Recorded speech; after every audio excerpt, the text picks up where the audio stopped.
नमस्कार दोस्तों, स्वागत है आप सबका हमारे चैनल प्रयास में। मैं हूं मनोज नाथ और हम लेकर आए हैं इतिहास और वर्तमान की उन घटनाओं को जिनके बारे में जानना ज़रूरी है। 14 मई 2025 एक ऐसा दिन जब पाकिस्तान के नक्शे को चुनौती दी गई।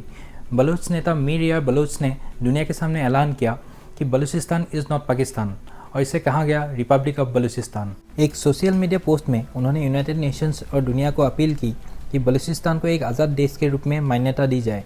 नाम रखा गया democratic Republic of Balochistan. Balochistan आखिर पाकिस्तान से अलग क्यों होना चाहते हैं?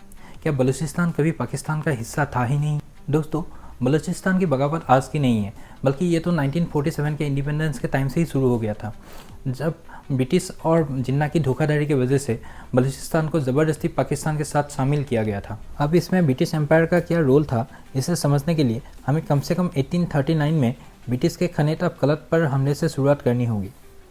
साल था 1839 जब ब्रिटिश एम्पायर ने कलत के ऊपर हमला किया था, और कलत जो है वो बलूचों की स्वतंत्र रियासत थी जिसकी अपनी सरकार और सिस्टम थी। खनेत ऑफ कलत के अधीन 4 मेन प्रोविंसेस थे: कलत, मकरान, खरान और लासबेला। ये सभी या तो डायरेक्ट कंट्रोल में थे या फिर फ्यूडेटरी स्टेट्स के रूप में कलत की सत्ता को मानते थे। भौगोलिक दृष्टि से बलूचिस्तान पाकिस्तान का सबसे बड़ा प्रांत है, जो पूरे देश के लगभग 40% हिस्से में फैला हुआ है। यह देश के दक्षिण पश्चिम में स्थित है, लेकिन जनसंख्या के हिसाब से ये देश का सबसे छोटा प्रांत है। पूरे पाकिस्तान की आबादी का लगभग 6% लोग ही यहाँ पे निवास करते हैं। बलूचिस्तान की सीमाएं: उत्तर में कंधार प्रोविंस अफगानिस्तान, पश्चिम में सिस्तान और बलूचिस्तान प्रोविंस ईरान, दक्षिण में अरबियन सी, पूरब में सिंध और पंजाब प्रोविंस पाकिस्तान। बलूचिस्तान की अंतर्राष्ट्रीय सीमाओं में 2 देश हैं, अफगानिस्तान और ईरान, जो इसे रणनीतिक दृष्टि से बेहद महत्वपूर्ण बनाती है। ब्रिटिश का मकसद था अफगानिस्तान तक पहुंच बनाना।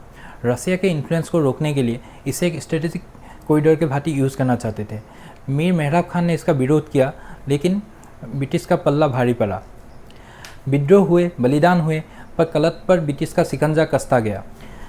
ब्रिटिश के डिवाइड एंड रूल पॉलिसी के तहत 1871 में एक मनमानी रेखा खींची गई जिसे गोल्डस्मिथ लाइन कहा गया, जिससे बलूचिस्तान के पश्चिमी हिस्से को ईरान के कोजर डायनेस्टी को दे देना पड़ा। और दूसरी विभाजन रेखा 1893 में खींची गई, जिसे दुरान लाइन कहा गया, जिसके अनुसार बलूचिस्तान के उत्तरी भाग अफगानिस्तान को दे दिया गया। ये राष्ट्रीय विभाजन बलूचिस की सहमति, हित और भलाई के विरुद्ध किया गया था। –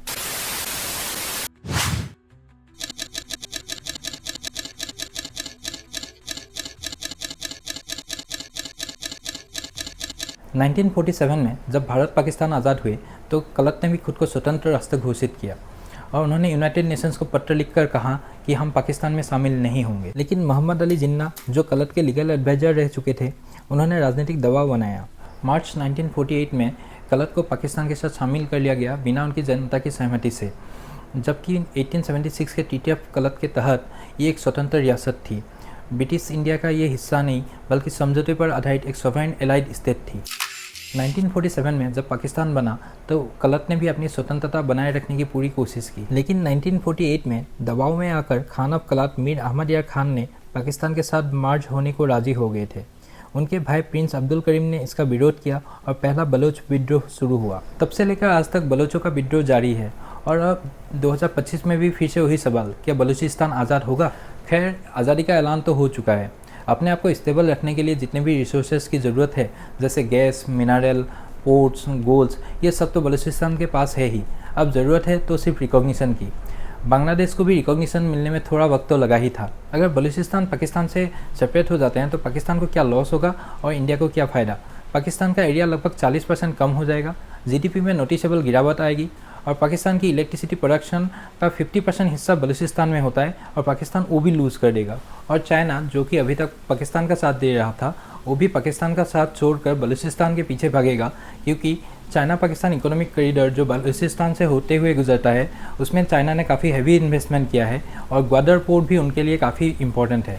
इसके अलावा गैस, कोल, मिनरल आदि जैसे रिसोर्सेज जो मेजॉरिटी बलूचिस्तान में पाए जाते हैं, जिसका लाभ आज तक लाहौर और पंजाब वाले लोग उठा रहे थे, पाकिस्तान वो भी लूज़ कर देगा, जिसका हक आज तक उन्होंने बलूचिस्तान वालों को दिया नहीं है। अब इससे इंडिया को क्या फ़ायदा? देखिए दोस्तों, India is a peace loving country, but Pakistan is a terror loving country, और ये टेरर फंडिंग के लिए ये अपने ही लोगों का हक मारते हैं। ईस्ट पाकिस्तान, जो कि अब बांग्लादेश है, वहाँ के लोगों के साथ भी इनका इतना ख़राब बिहेवियर था कि वहाँ के काफ़ी लोग भागकर इंडिया आ गए थे और आखिर में इंडिया को इंटरवीन करके बांग्लादेश को फ्रीडम दिलानी पड़ी। सो पाकिस्तान जितना छोटा रहेगा, इंडिया के लिए उतना ही स्ट्रेटेजिक फ़ायदा रहेगा, चाहे वो रीजनल स्टेबिलिटी के मामले में हो या सिक्योरिटी के मामले में। बलूचिस्तान की इंडिपेंडेंस ह्यूमन राइट्स और जस्टिस के लिए एक बड़ी स्टेप रहेगी।